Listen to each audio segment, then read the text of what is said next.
नमस्कार। MPPSC quiz में आप सभी का स्वागत है। जैसा कि एमपीपीएससी क्विज ने आप सभी को कल ही ये बता दिया था कि एमपीपीएससी में कुछ हलचल होने वाली है और वो हलचल 2020 के नोटिफिकेशन के रूप में शाम तक आप सबके सामने आ गई। अब जब 2020 का नोटिफिकेशन सामने आ चुका है तो 2019 वाले भी तैयार रहें, जल्द ही मेंस की डेट भी आप सभी के सामने होगी। अब वो 4 तारीख के फैसले के आसपास हो सकती है या उसके पहले या उसके थोड़ी सी बाद में हो सकती है, लेकिन अधिक समय तक आपको 2019 की मुख्य परीक्षा की परीक्षा तिथि के लिए इंतजार नहीं करना होगा। बहुत जल्द ही परीक्षा की डेट आप सभी के सामने होगी, तो इसलिए आपके पास अधिक समय नहीं है। या तो मार्च फर्स्ट वीक या फरवरी एंड में भी आपकी परीक्षा संभावित हो सकती है, इसलिए मार्च में तो आपको देना ही है मैक्सिमम, ये मान के चलें और अच्छे से अपनी तैयारी करें। 2019 के विषय में ही मैं आपके साथ कुछ चर्चा के लिए यहाँ पर उपस्थित हूँ। इसके बाद एक वीडियो 2020 के लिए भी जारी करेंगे कि अब नोटिफिकेशन आने के बाद की क्या स्ट्रेटेजी आपकी होनी चाहिए, किस प्रकार से आप उसकी तैयारी करेंगे। तो अब आप रिजल्ट के चक्कर में ना रहें कि फाइनल रिजल्ट कब तक जारी होगा, ये प्रोविजनल रिजल्ट है क्या, कोर्ट का डिसीजन 14% पे आएगा या 27% पर आएगा। अब ये तुक नहीं बनता कि आप इन चीजों में पढ़ें। आप आराम से अपनी तैयारी करें, जितना अच्छे से हो सके उतना अपनी राइटिंग प्रैक्टिस करें, इन चीजों में ना पढ़ें, क्योंकि इन चीजों में पढ़कर ही हम पूरा साल बिगाड़ चुके हैं। पूरा साल हमारा इन्हीं चीजों में बर्बाद हो चुका है। जिन्होंने पढ़ाई की वो अच्छी कंडीशन में हो, जो सिर्फ 14% 27% के चक्कर में रहे, वो आज काफी कॉन्फिडेंस उनका लो हो चुका है, वो काफी लैक ऑफ कॉन्फिडेंस फील कर रहे हैं क्योंकि उनकी तैयारी नहीं हो पाई है प्रॉपर। अब भी वक्त है, इन चीजों में अपना समय व्यर्थ ना करें, ना जाया करें, अपनी तैयारी पर ध्यान दें। आपके सामने परीक्षा तिथि बहुत जल्द होगी, जैसा कि मैं फिर आपसे कह रहा हूं। आप उत्तर कॉपी जो मिलती है मार्केट में, सभी कोचिंग संस्थानों की उपलब्ध है, एमपीपीएससी क्विज की भी पेपर उपलब्ध है हमारे ग्रुप पर। आप अब उन्हीं पेपरों में तैयारी करें, उससे आपको अंदाजा होगा कि आपके 100 शब्द, 300 शब्द और 30 शब्द कहां पर खत्म हो रहे हैं, कितनी लाइन में आप कितने शब्द लिख रहे हैं, आपका फ्लो चार्ट कितनी लाइन में बन रहा है, आपके डायग्राम कितनी लाइन में बन रहे हैं। तो ये सब, आपके छोटे छोटे पैरा कितनी लाइन में आ रहे हैं, ये सब आपको अभी ही अंदाजा हो जाना चाहिए, क्योंकि वहां पर जब घड़ी का कांटा सीधे चलता है ना, तो आपको सोचने का समय नहीं मिलता। आपकी सारी की सारी तैयारियां यहीं धरी रह जाएंगी, इसलिए यहीं से प्रैक्टिस करके जाइए कि वो आपकी आदत में आ जाए। तो आप ये सब काम यहीं कर लीजिएगा। उसी उत्तर पुस्तिका के पेजेस पे लिखें, प्रैक्टिस करें, उसी पेन से लिखें जिससे आपकी राइटिंग अच्छी आती है, जिससे आपकी स्पीड अच्छी बनती है, जो एकदम फ्लो में चलता है। और एक छोटी सी बात, आप जिस भी पेन से लिखें ना, उसका जो कैप होता है, ढक्कन जो होता है हिंदी में कहते हैं, वो निकाल के लिखिएगा। इससे थोड़ा सा हल्कापन महसूस होता है। हालांकि ये बहुत से लोग कहेंगे कि इसका तुक नहीं है, लेकिन आप करके देखिएगा, ये बहुत फर्क डालने वाली चीज है। ये आप लोग याद रखिएगा। और सबसे बड़ी बात, एक बहुत महत्वपूर्ण बात आपको कहने जा रहा हूं, ये मैं पहले उन चीजों पर डिस्कस कर रहा हूं जो नॉर्मल चीज है, बाद में हम डिस्कस करेंगे जो हमने डाला था ग्रुप पर, जो महत्वपूर्ण चीजें 2019 की मेंस के लिए। तबीयत का पूरा ध्यान रखें, मौसम बदल रहा है, ठंड भी बढ़ चुकी है, कोविड वापस थोड़ा सा प्रबल हो रहा है, तो इन चीजों पर भी ध्यान दीजिए, क्योंकि अब तबीयत खराब होना आप अफोर्ड नहीं कर सकते। अफोर्ड से आशा आर्थिक रूप से नहीं कह रहा हूं, परीक्षा के समय के हिसाब से कह रहा हूं। अब आप बीमार होना अफोर्ड नहीं कर सकते, इसलिए स्वास्थ्य का पूरा ध्यान रखें। कैसे लिखना है, 3 मार्कर, 15 मार्कर और 6 मार्कर, और किस प्रकार के प्रश्न आएंगे, उसमें किस किस प्रकार के डायमेंशंस और पॉइंट को कवर करना है। उसके बाद आपको यह भी देखना है कि कौन कौन से टॉपिक किस पेपर में सबसे महत्वपूर्ण है। तो ये सब चीजें मैं आपको इसके पहले 2019 के लेक्चर में बता चुका हूं, आप उसे फॉलो कीजिए, ये चीजें आपको वहां पर मिल जाएंगी। उसके बाद नई जो चीज आई है वो यही बोलूंगा, पढ़े कम लिखे ज्यादा। अब जितना हो सके आप प्रैक्टिस कीजिए, नए नोट्स ना बनाएं, सिनॉप्सिस 2019 वाले ना बनाएं, 2019 वाले सिनॉप्सिस ना बनाएं। सीधे सीधे आप जिससे पढ़ रहे हैं वहीं पर अपनी अंडरलाइन करें और आगे बढ़ते रहें। लिखने की प्रैक्टिस ज्यादा करें, खुद पर भरोसा रखें, आप आराम से कर सकते हैं, इतना भी कम समय नहीं है। खुद पर भरोसा रखें, जिसका खुद पर भरोसा नहीं है ना, वो फिर यही सोचने में समय जाया कर रहा है, यही सोचने में अपना समय व्यर्थ कर रहा है कि मैं ये कर पाऊंगा या नहीं। यकीन मानिए, निश्चिंत रहिए, आप कर सकते हैं। अगर आप प्री कर सकते हैं तो आप मेंस भी कर सकते हैं, जबकि प्री का पेपर मेंस से अधिक सेंसिटिव होता है। कहीं से कुछ भी पूछा जा सकता है, और इस बार तो पूछा भी गया था। तो इसलिए खुद पर भरोसा रखिए, आप कर सकते हैं और बिल्कुल करेंगे। एक कोई टेस्ट सीरीज ज्वाइन जरूर करिएगा। ये मत इंतजार करिएगा कि कोर्स कंप्लीट होगा तो हम टेस्ट सीरीज ज्वाइन करेंगे। कोर्स कभी कंप्लीट नहीं होता है। आप सिलेक्शन ले लेंगे ना, उसके बाद भी अगर कोई पूछेगा ना कि ये वाला टॉपिक कहां से कंप्लीट किया था, तो आप कहीं ना कहीं ये बोल देंगे कि यार ये वाला टॉपिक या तो मैंने अच्छे से पढ़ नहीं पाया था, समय कम पड़ गया था, या मैं छोड़ चुकी थी। तो एक टेस्ट सीरीज कोई भी ज्वाइन कर लें आप, जहां पर भी आपको उपलब्ध हो रही हो। अगर आप इंदौर आने की स्थिति में अभी ना हो, भोपाल जाने की स्थिति में ना हो, ग्वालियर जाने की स्थिति में ना हो, जबलपुर जाने की स्थिति में ना हो, तो आप जहां हो वहां पर टेस्ट सीरीज ज्वाइन कर सकते हैं। कोई कोचिंग संस्थान होगा जो टेस्ट सीरीज चला रहा होगा, ऑनलाइन भी काफी टेस्ट सीरीज उपलब्ध है, आप वो भी ज्वाइन कर सकते हैं। लेकिन ध्यान रखिएगा, डायरेक्टर खुद कॉपी चेक करे, इसी टेस्ट सीरीज ज्वाइन करिएगा जहां अनुभवी लोग कॉपी चेक करें। और टेस्ट सीरीज के साथ आप अपनी राइटिंग करते चलिए। टेस्ट सीरीज सिर्फ एक ज्वाइन करने का इसलिए कह रहा हूं, एक टेस्ट सीरीज आप 3 घंटे में जब लगाएंगे तो आपको पढ़ने का भी तो है, आप अपना पढ़ने का भी टाइम देंगे। टेस्ट सीरीज लगाएं, उससे आपको परीक्षा वाला माहौल मिलेगा। वो 3 घंटे आप उस दौर से गुजरेंगे जो आप परीक्षा हॉल में गुजरते हैं। आप अपनी समय अवधि, अपनी टाइमिंग, टाइम मैनेजमेंट सब चेक कर सकते हैं उससे। इसके अलावा अगर आपके पास टेलीग्राम पे कोई ग्रुप में आप हो, या और कोई टेलीग्राम से पेपर मिल रहे हो, तो आप उसे घर पे ही हल करिए। अलग से फिर टेस्ट सीरीज ज्वाइन करने की जरूरत नहीं है। पुराने पेपर जरूर हल करिएगा, आपको बहुत अच्छे प्रश्न मिलेंगे। खासकर एमपी के लिए आप लोग याद रखिएगा कि एमपी के लिए 2020 का सिलेबस देखें, 2019 वाले, उसमें जो जो टॉपिक है वो 2019 के हिसाब से तैयार करिए। एमपी का प्रश्न बाहर नहीं जाएगा। रोजगार निर्माण मध्य प्रदेश संदेश से नए नए डेटा लीजिए, अर्थशास्त्र के नए डेटा जरूर डालिएगा उसमें। उसके बाद हम आते हैं कि एमपीपीएससी क्विज आपको लगातार 3 मार्कर, 6 मार्कर और 15 मार्कर की प्रैक्टिस करवाता रहा है। 2020 वाले भी उन्हीं को लिख रहे हैं, तो उसको भी लिखना आप जारी रखिएगा। देखिए, एमपीपीएससी क्विज की अगर मैं बात करूं, हमारे ग्रुप की अगर मैं बात करूं, तो सिर्फ एक ही व्यक्ति है, कुलदीप सर, जो ग्रुप चला रहे हैं। बाकी ग्रुप में कोई भी नहीं है। मैं भी सिर्फ ऑडियो वीडियो के लिए कभी कभी आता हूँ। ग्रुप को अकेले ही चला रहे हैं, तो अकेले उनको सब कुछ संभालना इतना आसान नहीं होता, आप लोग जानते हैं। टेस्ट कॉपियां चेक करना, और अभी वो प्री की भी एक फ्री टेस्ट सीरीज लेके आ रहे हैं, जिसके लिए काफी ज्यादा रजिस्ट्रेशन भी हो चुके हैं, और रजिस्ट्रेशन अभी भी चालू है। तो आप लोग 2020 की free of cost free test series भी दे सकते हैं। तो ये भी वो बनाएंगे, चेक करेंगे। तो 2019 के लिए वो अभी एक बड़ा प्रश्न भी दे रहे हैं, छोटे प्रश्न भी लगातार कर रहे हैं। अगर आगे हुआ तो हो सकता है हम फ्री टेस्ट सीरीज भी 2019 मेंस के लिए शुरू कर सकते हैं। हालांकि अभी मैं ये कमिट नहीं कर रहा हूँ, क्योंकि वो सिर्फ एक ही व्यक्ति हैं, तो इतना सब कुछ उन्हें अपनी भी पढ़ाई देखनी पड़ती है, अपनी भी उनकी जो जॉब है वो देखनी पड़ती है। तो आप लोग निश्चिंत रहिए, जो भी हो सकेगा इस ग्रुप पर आपको जरूर करवाया जाएगा। लेकिन अभी आंसर राइटिंग जारी रहेगी, जो जारी है उसको जरूर करिए। उनसे बहुत लोगों को फायदा हुआ है, आप लोग ये मानेंगे, उससे बहुत लोगों को फायदा हुआ है। अब मैं अपने प्रश्नों पे आता हूं, जो मैंने आपको उस समय डाले थे कि हम किन किन चीजों को हल करेंगे। इस प्रश्न में हम देखेंगे कि मेंस में प्रभावपूर्ण कैसे लिखें। देखिए, प्रभावपूर्ण लिखिए। देखिए, अब क्या है कि कम समय है, मार्केट में नोट्स आसानी से मिल जाते हैं, सभी अपने अपने नोट्स उन नोट्सों से बना रहे हैं, उन जो अपनी रेफरेंस बुक है उनसे बना रहे हैं, लगभग सभी के नोट्स समान रहेंगे। अब प्रभावपूर्ण लिखना यानी अपनी कॉपी, मैं 2 प्रश्न एक साथ यहां पर ले रहा हूं कि प्रभावपूर्ण कैसे लिखे और आपकी कॉपी अलग कैसे लगे। इन दोनों प्रश्नों के लिए आपको कुछ अलग करना होगा। कुछ अलग आप कैसे करेंगे? कुछ अलग ऐसे करेंगे कि अगर कोई प्रश्न आया, उससे संबंधित कोई नई योजना है तो आपको डालना होगी। उससे संबंधित यदि कोई डेटा आपके पास है तो आपको डालना होगा। यदि आप नए तरीके से, अच्छे कुछ तरीके से आप सिनॉप्सिस बना सकते हैं 2-3 तरीके से, तो आपको बनाना होंगे। ये चीजें जो हैं ये आपको डालना होंगी और उनको अंडरलाइन करना होगा। वो सुबह से शाम तक कॉपी चेक करते हैं, वो आपकी कॉपी नहीं देखेंगे। आपको उनको दिखाना होगा कि मैंने कुछ अलग किया है, तो मैं अलग डिजर्व करता हूं नंबर, अलग डिजर्व करती हूं नंबर। तो ये आपको उनको बताना पड़ेगा, वो नहीं लेंगे। ये आपको उनको बताना पड़ेगा कि वो किस प्रकार आपकी कॉपी अलग है, तो आपको अलग नंबर दें। ये मैं इसमें प्रभावपूर्ण लिखे और अलग लिखे वाली बात हो गई। उसके बाद एक किन महत्वपूर्ण शब्दों का प्रयोग करें। तो जिन महत्वपूर्ण शब्दों का मैं आपको प्रयोग करना बता रहा हूं, देखिए कई बार जब हम पॉइंट में लिखते हैं, पॉइंट में लिखने की जरूर कोशिश कीजिएगा। आप कम समय में अधिक जानकारी दे सकते हैं और उसको भी जांचने में आसानी होगी। जितनी उसको जांचने में आसानी होगी उतने ही अच्छे आपको नंबर मिलेंगे। ये बात आप नोट करके रख लीजिए, ठीक है।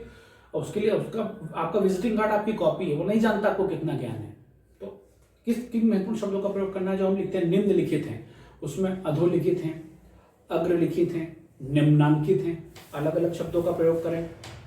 वर्णित है, विडंबना है, सनद रहे यानी कि ध्यान रहे, विगत वर्षों में, सर्वविदित है, ऐसे कुछ शब्दों का प्रयोग जरूर करें और उनको अंडरलाइन भी करें। ऐसे और भी प्रश्न मैं एक लिस्ट बना के ग्रुप पर डाल दूंगा कि इन शब्दों का आप प्रयोग कर सकते हैं, तो आप उनको जरूर प्रयोग करिएगा। डाटा व योजना कैसे जोड़ें और करंट अफेयर्स कैसे जोड़ें, ये मैं सबसे एंड में आपको बताऊंगा। मैं 2 पन्ने स्पेशली इसीलिए लिख के लाया हूँ, शॉर्ट में आपको बताऊंगा कि करंट अफेयर्स कैसे जोड़ें। आप निश्चित मानिए कि एक किसी भी ग्रुप में आपको नहीं मिलेगा, ना किसी वीडियो में मिलेगा कि करंट अफेयर्स मेंस में कैसे जोड़ना है, ये आपको कोई नहीं बताएगा। उसके बाद फ्लो चार्ट अलग अलग कैसे बनाएं। देखिए फ्लो चार्ट अलग अलग कैसे बनाएंगे, इसके लिए मैं आपको एक छोटा सा उदाहरण देकर समझा देता हूं कि फ्लो चार्ट आपको अलग कैसे बनाना है। देखिए मैं आपको 2-3 तरीके से फ्लो चार्ट और डायग्राम बना के बता देता हूं। अलग अलग डायग्राम यूज करिएगा, एक ही डायग्राम पर मत चलिएगा। एक ये डायग्राम होता है, आप देखिए कि वीडियो में दिख रहा है प्रॉपर डायग्राम, देखो आप। एक ये डायग्राम जो होता है कि गोल सर्कल बनाया है और उसके आसपास जो सूरज की किरणें जैसी हमने निकाल दी, तो ये एक डायग्राम होता है, इसको आप प्रयोग कर सकते हैं। इसके अलावा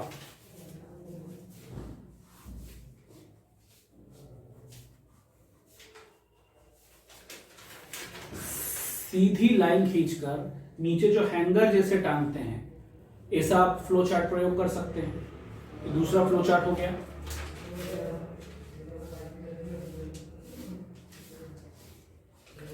तीसरा फ्लो चार्ट उसी हैंगर वाले फ्लो चार्ट में एक ऊपर एक थोड़ा नीचे, एक ऊपर एक पॉइंट थोड़ा नीचे, ये प्रयोग कर सकते हैं आप। ये 3 अलग अलग आपको मैंने पैटर्न बता दिए। इसके अलावा जो पैटर्न होते हैं,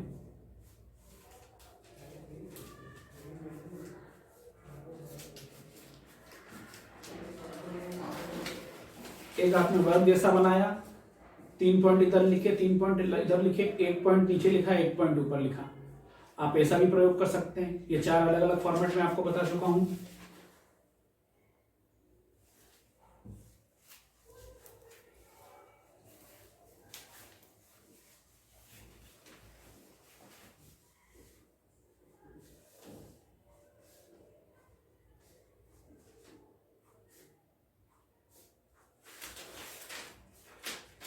सीधी लाइन खींचकर टेढ़ा करके, ये भी आप फॉर्मेट यूज कर सकते हैं। 1 2 3 4 5 6 7, इस फॉर्मेट का भी आप यूज कर सकते हैं।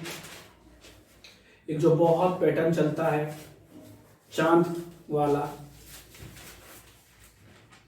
खींचकर यहाँ पर क्या लिखना है वो लिखिए, 1 2 3 4 5, जितना भी आपको लिखना है ऐसा कर सकते हैं। लेकिन ये ज्यादा लंबा मत बनाइएगा, जो चांद आकार होता है ना चंद्रमा जैसा, वो ज्यादा लंबा मत बनाइएगा, नहीं तो आधा पेज खाली हो जाता है, वो इरिटेशन होता है जांचने वाले को, उसको ज्यादा मत बनाइएगा। आप इस तरीके से प्रयोग कर सकते हैं। इसके अलावा आप एक प्रश्न नॉर्मल पॉइंट में 1 2 3 4 5 6 डाल के लिख दीजिएगा, तो ये आपके कम से कम 5-6 तरीके हो गए और 10 क्वेश्चन आते हैं। आप अलग अलग करेंगे आसानी से हो जाएगा। एक पैरा में लिख दीजिएगा। तो ये अलग अलग फ्लो चार्ट का आपको यूज करना है।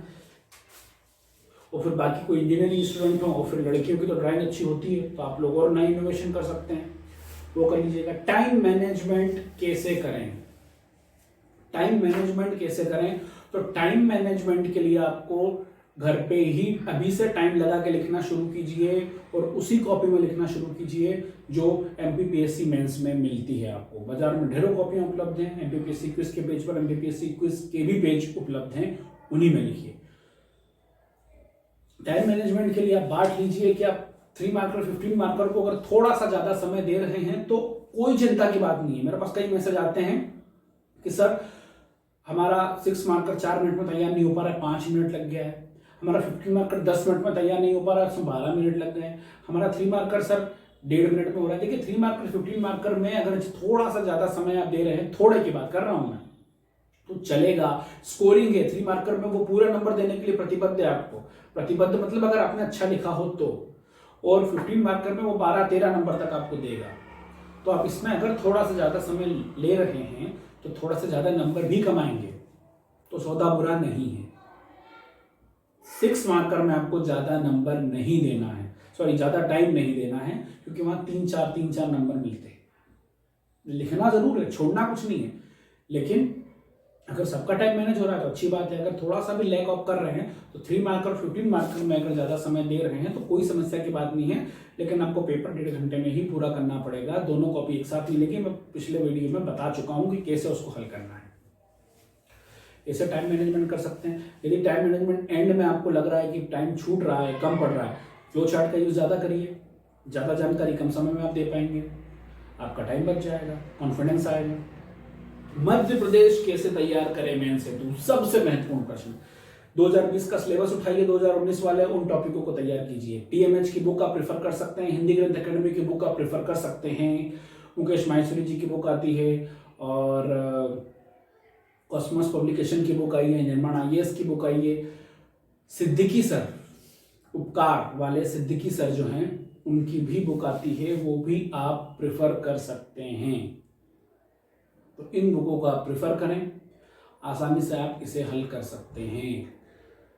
हिस्ट्री पे थोड़ा सा ध्यान दीजिएगा, ज्योग्राफी एमपी की बहुत तगड़ी से तैयार कीजिएगा, निर्माण आईएएस की उसके लिए बुक आई है, आप उसको प्रेफर कर सकते हैं। अदरवाइज आपके पास जो बुक हो, जैसा आप तैयार करना चाहो आप कर सकते हैं। तो मध्य प्रदेश को अच्छे से तैयार कीजिएगा। लगभग 350-400 नंबर का मध्य प्रदेश आता है, ज़्यादा भी आ सकता है, कुल 1400 नंबर में से हर पेपर मिला के। और भी हॉर्स ट्रेडिंग और ये सब जो हुई है ना, सब याद रखिएगा। पिछले वीडियो में जाकर देखिएगा, मैंने प्रॉपर आपको बताया कि इनके टॉपिकों पर आपको ध्यान देना है। अब बात आती है कि करंट अफेयर्स कैसे जोड़ें। सबसे महत्वपूर्ण बात, करंट अफेयर्स कैसे जोड़ें। तो करंट अफेयर जोड़ने की जो बात आती है,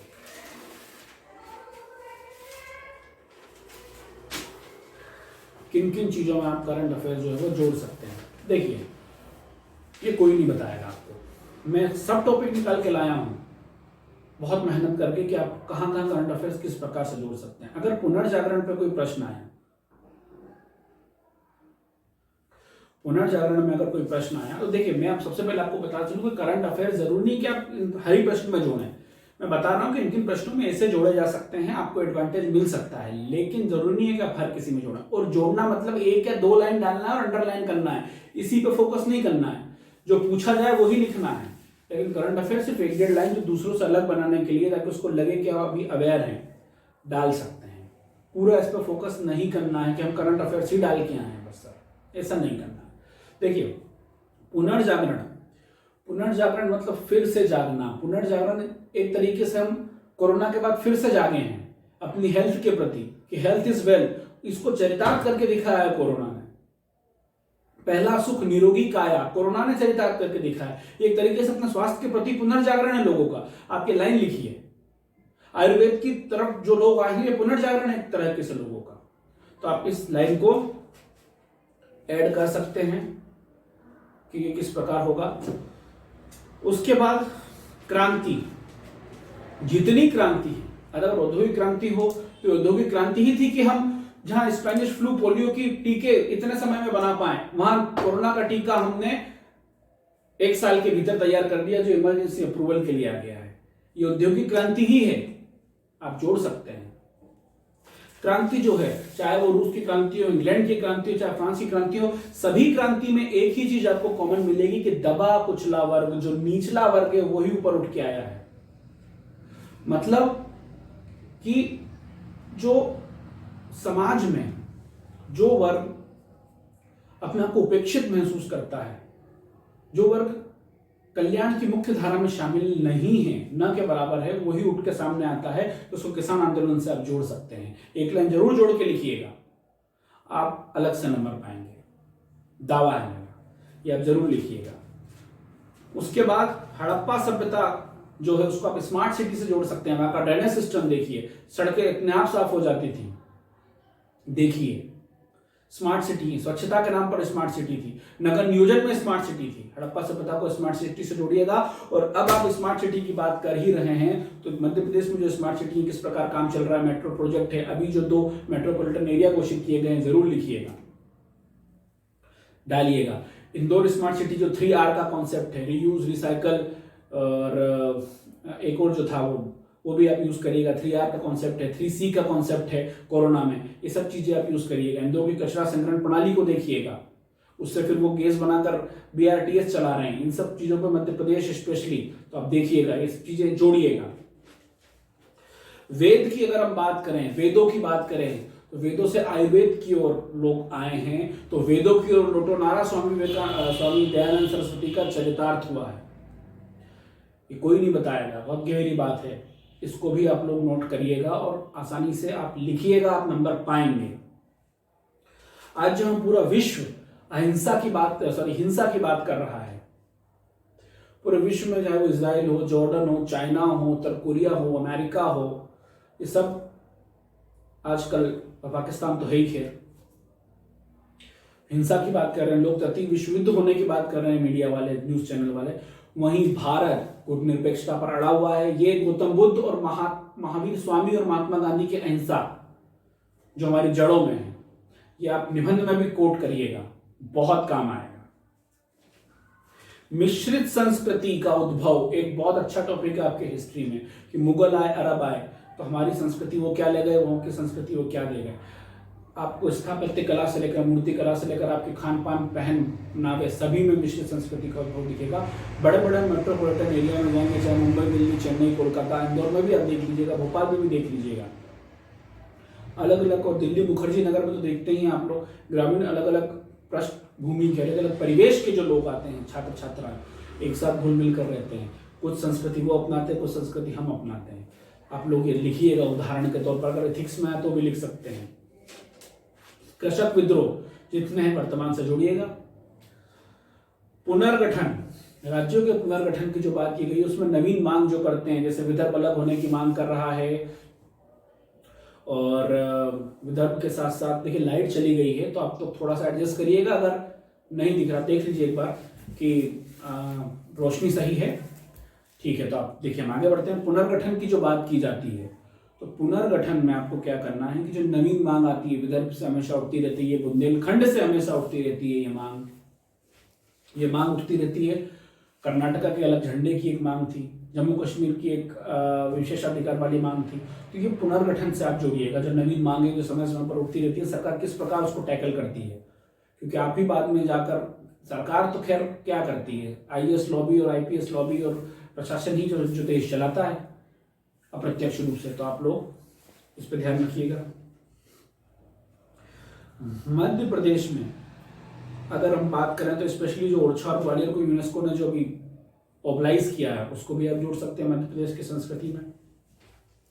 वास्तुकला, अगर MP की बात करें तो वास्तुकला में MP की जो नई संसद को लोग विदिशा के एक मंदिर से जोड़ के देख रहे हैं। पुरानी संसद 64 योगिनी मंदिर से जुड़ी हुई थी, तो आप उसको भी देख सकते हैं, लिख सकते हैं। पर्यटन की अगर बात आई तो पर्यटन में डेटा लिखिएगा। MP को लगातार अवार्ड मिलते हैं, फिल्म के लिए भी MP को अवार्ड मिल रहा है कि भैया फिल्म के लिए एक अच्छा माहौल आप प्रोवाइड करवा रहे हैं। डेटा सर्किट की आप बात करिएगा। डेटा मतलब पर्यटन का डेटा दीजिएगा। पर्यटन सर्किट में करवा चुका हूँ हल MP के, जब हमने शुरुआत में MP हल की थी। तो देखिए ग्रुप में MP संविधान हल हो चुका है, हिस्ट्री के बाद ज्योग्राफी या फिर इथिक्स हल करेंगे। तो पर्यटन में आप क्या कर सकते हैं, कुछ टैगलाइन डाल सकते हैं। हिंदुस्तान का दिल देखो, MP में दिल हुआ बच्चा सा, MP अजब है सबसे गजब है, बफर से सफर, हनुमंतिया टापू पे जो जल महोत्सव होता है उसको आप जल क्रीड़ा से संबंधित लिख सकते हो पर्यटन में। भूगोल में अगर हम मान चाहे MP की भूगोल की बात करें, चाहे भारत के भूगोल की बात करें, तो जो भौतिक आधार पर विभाजित करते हैं, मालवा का पठार, बघेलखंड, बुंदेलखंड। भारत की बात करें तो तटीय सीमा हो गई, दक्कन का पठार हो गया, उत्तर भारत का मैदान हो गया। तो ये सब जो चीज़ें हैं, हिमालयी क्षेत्र हो गया, तो ये सब जो चीज़ें हैं इसकी आप विशेषता भी डालें।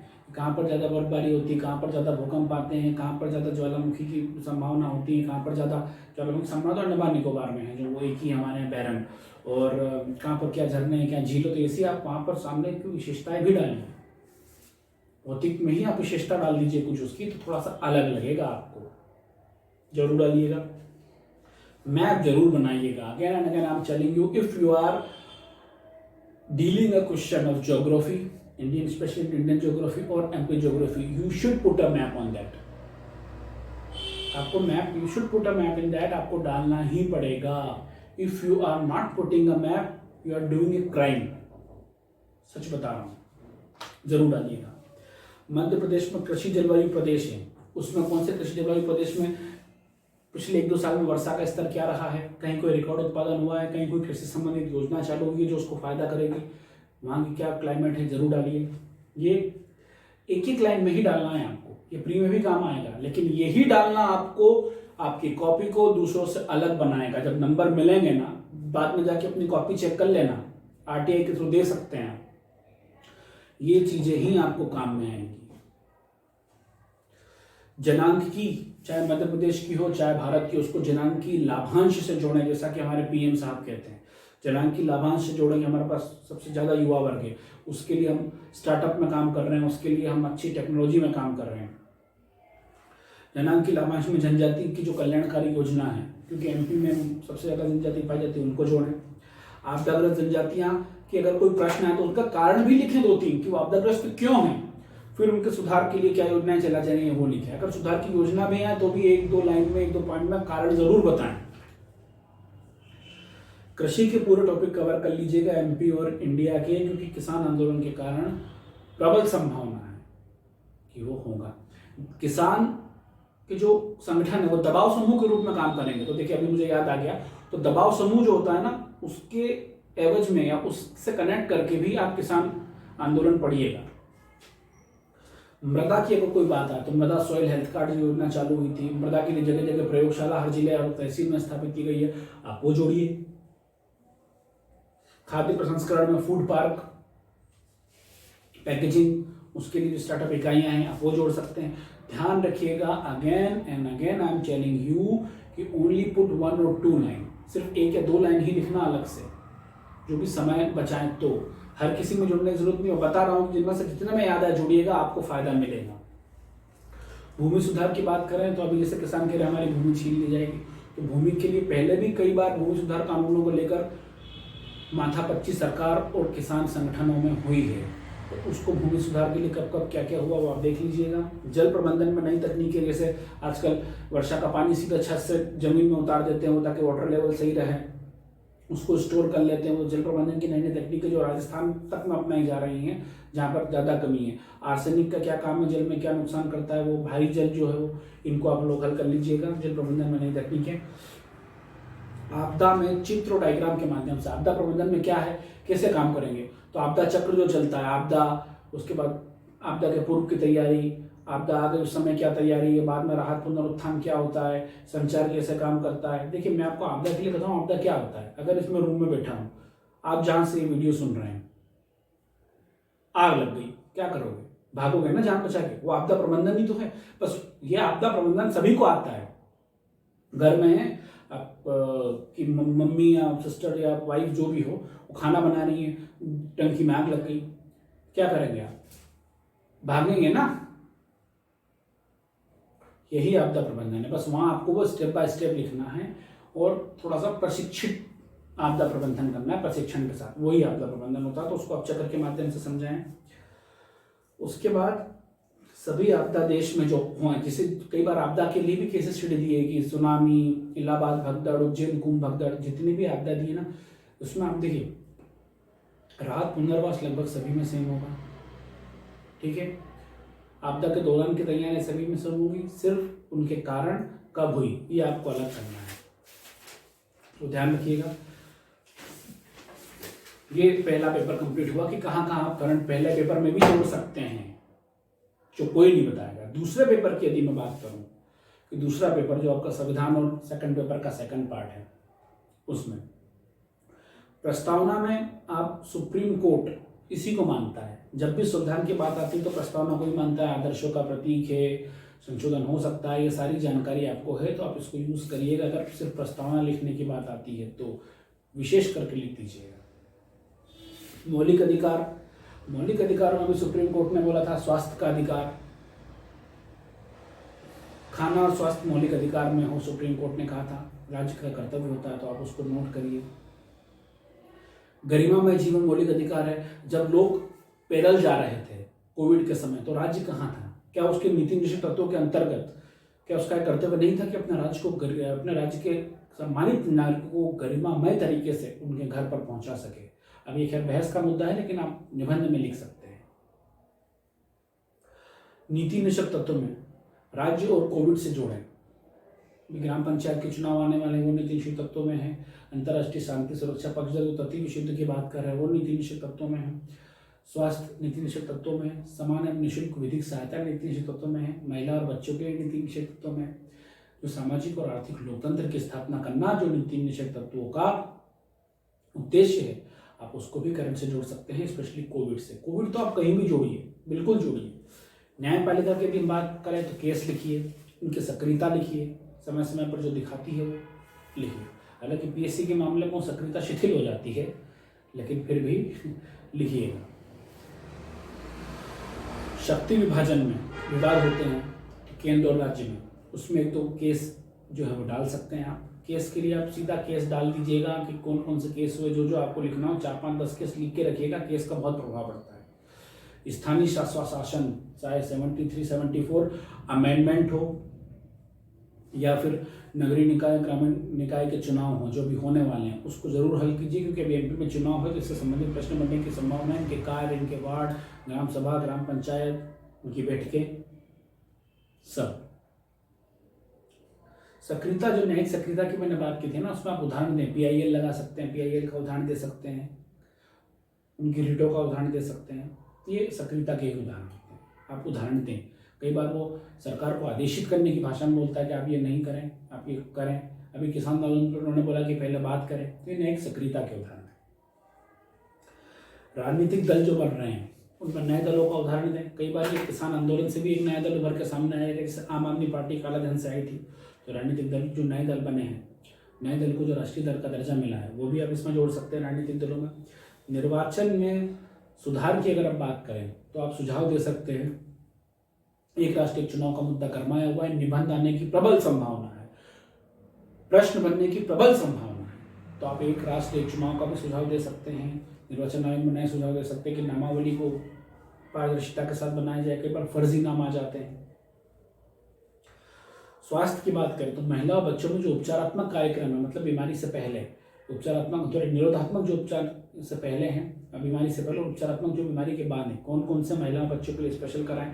कोविड के लिए जितनी एमपी सरकार ने योजनाएं बनाई थी, जैसे किल कोरोना अभियान, ऑपरेशन नमस्ते अभियान, या फिर ये कराया था जितने अलग अलग जिलों को अलग अलग जोन में बांटा, red zone, yellow zone, green zone, तो ये सब चीज़ें आप लिखिएगा। RT-PCR जो रैपिड टेस्ट हो रहे हैं, वैक्सीन जो है, टेस्ट जो है, टेस्ट के नाम हैं RT-PCR, रैपिड टेस्ट, ये सब याद करके जाइएगा।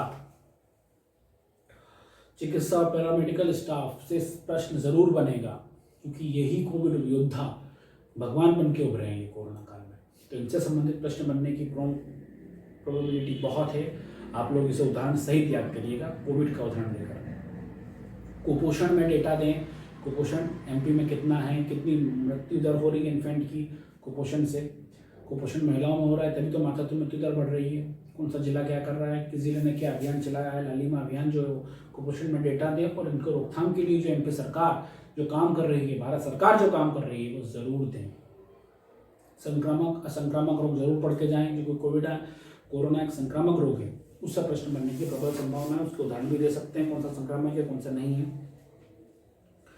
शिक्षण प्रणाली में नई शिक्षा नीति डालें। शिक्षण प्रणाली की जो बात की जा रही है, उसमें नई शिक्षा नीति, उसके सुझाव सब डाल सकते हैं। कोविड में जैसे सिलेबस कम किया, तो ये एक अच्छा इनिशिएटिव था, इसको भी डाल सकते हैं।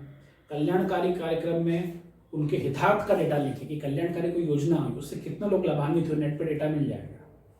कुछ महत्वपूर्ण योजनाएं जो है ना, आत्मनिर्भर भारत हो गया, लाडली लक्ष्मी हो गई, एमपी की बेटी बचाओ हो गई, बेटी पढ़ाओ हो गई, तो इनके डेटा लिख लीजिएगा कितना हितार्थ हुआ। आसपास भी आप जाएंगे ना तो भी वो कोई समस्या नहीं, लेकिन मैं आपको डेटा का एक बहुत महत्वपूर्ण चीज़ देता हूँ, लूप होल।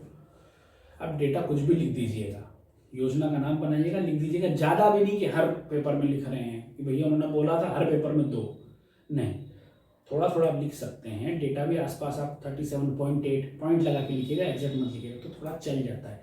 सारे डेटा गवर्नमेंट क्या करती है, कौन आपके घर में बताइए UNO वाला आया है, कौन आपके घर में भारत सरकार वाला आया है जनगणना के अलावा, कोई आता है क्या? फिर भी डेटा में तो हम शामिल होते हैं कि भारत इतने नंबर पर मानव विकास में। किसके यहाँ पे आया है बताओ? मैंने यहाँ मेरे रिश्तेदारों के यहाँ तो कोई नहीं आया। सब फर्जी होता है ये, कुछ लोगों को चुनते हैं, उनके आधार पर पूरा भारत का डेटा निकालते हैं। तो आप लिख सकते हैं यूएन में कितनी रिपोर्ट आती है, कोई देखने नहीं जा रहा है। तो आप लोग ये जरूर करें, जरूर लिखें, इसे डेटा जरूर लिखें। कल्याणकारी कार्यों में कितना हितार्थ हुआ है लिख सकते हैं आप, स्पेशली सेकंड पेपर के सेकंड पार्ट में आप डेटा लिख सकते हैं। कोटेशन महात्मा गांधी विवेकानंद के नाम पे लिख सकते हैं, सारी अच्छी बात ये बोलते ही हैं।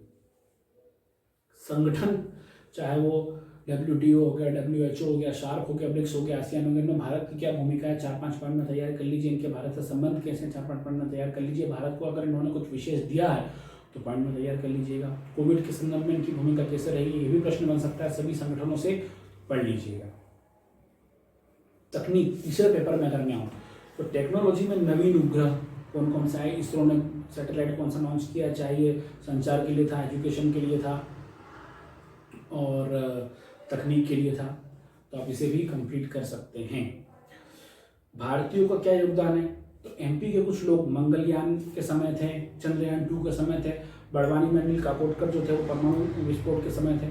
तो इनका नाम जरूर लिखें कि भारतीयों के योगदान के साथ साथ MP वालों ने भी बहुत योगदान दिया है। तकनीक में उपग्रह यान कौन कौन सी नई तकनीक आई है, आपको अपडेट रहना पड़ेगा। इसरो की, बार्क की, DRDO की नई मिसाइल क्या आई है, नेट का यूज करें, नई नई चीजें जोड़ें। उसके बाद यदि मैं बात करूं E-गवर्नेंस से आप जोड़ सकते हैं चीजों को। क्या है ये E-गवर्नेंस ही तो है। इलेक्ट्रॉनिक के माध्यम से गवर्नेंस कैसे देना, पारदर्शिता आएगी, उसको फिर एथिक्स में भी जोड़ सकते हो आप। चीजें ऐसे ही कड़ी बनेगी। देखिए E-गवर्नेंस फॉर एग्जांपल, एक सेकंड लूंगा। E-गवर्नेंस क्या है? इलेक्ट्रॉनिक के माध्यम से गवर्नेंस देना। क्या, किस लिए? क्योंकि गुड गवर्नेंस तो कम समय में अधिक से अधिक गवर्नेंस दे सके हैं।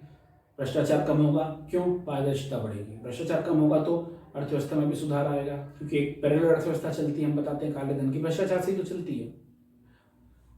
नैतिकता बढ़ेगी तो एथिक्स में पहुंच गए आप, अर्थशास्त्र में भी पहुंच गए आप। तो ये ऐसे ही कड़ी से कड़ी जुड़ेगी भाई, आपको जोड़ना ही है। E-गवर्नेंस को सुशासन से जोड़ सकते हैं। अभी अटल जी का जन्मदिन क्या सुशासन दिवस मनाया जाता है, E-गवर्नेंस से जोड़ सकते हैं। ऊर्जा के क्षेत्र में सौर ऊर्जा, पवन ऊर्जा जोड़ सकते हैं।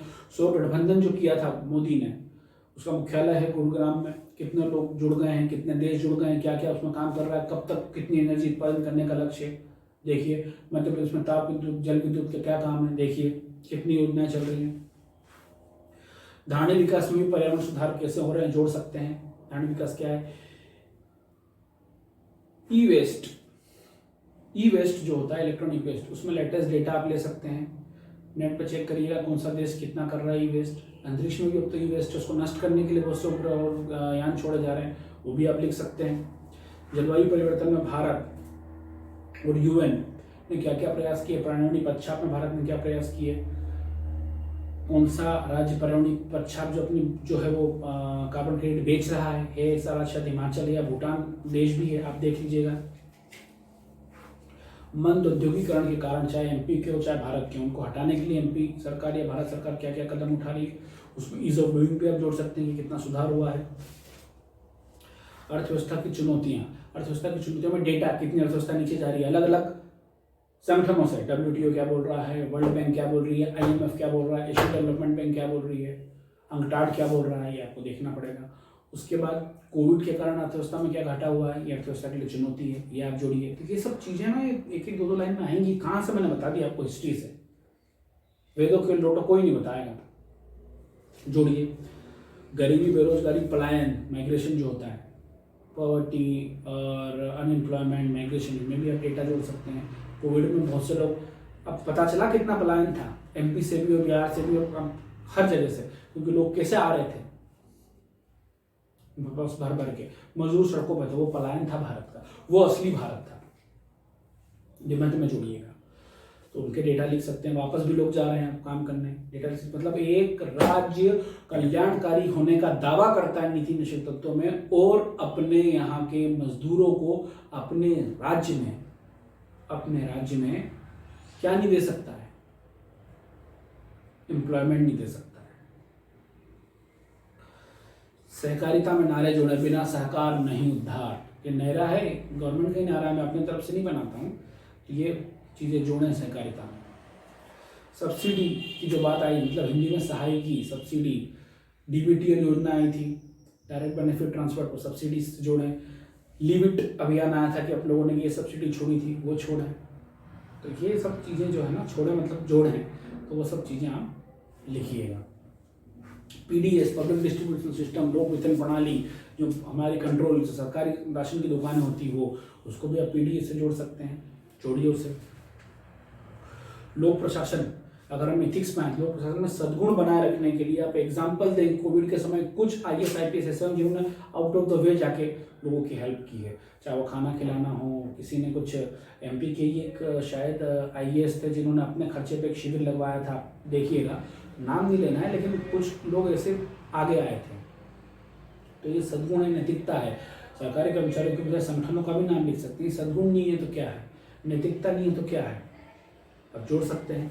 पारदर्शिता में सिटीजन चार्टर जोड़ें, RTI लिखें, मध्य प्रदेश रोजगार गारंटी अधिनियम 2010 लिखें।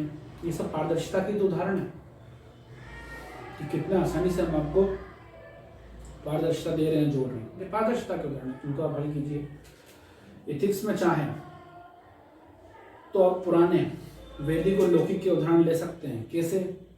इथिक्स में गीता में ही नैतिकता पर बल दिया गया था। महाभारत और रामायण में ही नीति के अनुसार चलने की बात की गई थी। वहां पर सामाजिक सुधार के लिए कई बार लोगों ने अपने आप को, अपने लाभों को दांव पर लगा दिया था। तो आप ये उदाहरण भी पुराणों से ले सकते हैं, इथिक्स में बिल्कुल ले सकते हैं, और नंबर भी मिलेंगे, ले सकते हैं तो बिल्कुल लीजिएगा। दार्शनिक में उनके जो विचार आप लिखें, सामाजिक, आर्थिक, राजनीतिक, इनको पॉइंट में छोटे छोटे लिख लेना, जिनको एक साथ जोड़ सकते हो लिख लेना, पुराने वीडियो में देखना।